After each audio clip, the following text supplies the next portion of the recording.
Let me spend a chunk of our time this morning talking about the enabler of change. Change is something that's happening in such a different way than it was in 1972 when I started into the workforce. There's a lot more change. Would you say that you have more change in your life today than you had 15 years ago? Is there anybody in here who would say they'd have less change in their life today? Probably not. It is just a factor across our society for a lot of different reasons.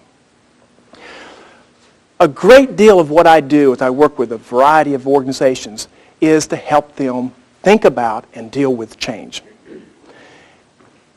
As I do that, oftentimes, a job that I had in the coal mine comes to my mind.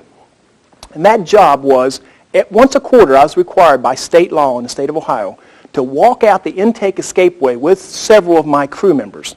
The purpose was, in case there was an explosion or I died for some reason, people would know how to get out of the mine in fresh air.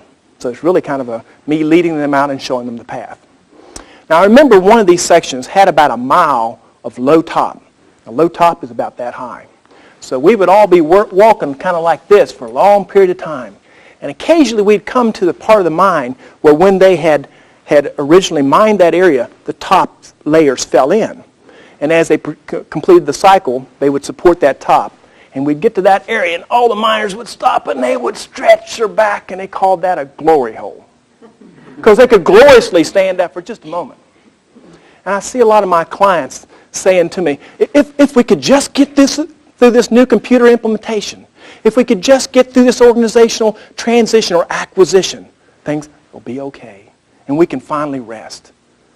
Unfortunately, I often tell them that the glory holes in change are farther and farther apart. Today, we can't hope to get through it. Because when you get through it, what happens? There's something else that may have been more significant than what you just lived through. So we need to learn techniques of how you can take the chaos of your life and structure it as best you can to be able to give yourself direction and others direction to be able to deal with it. But it's a constant set of structuring is what I have learned.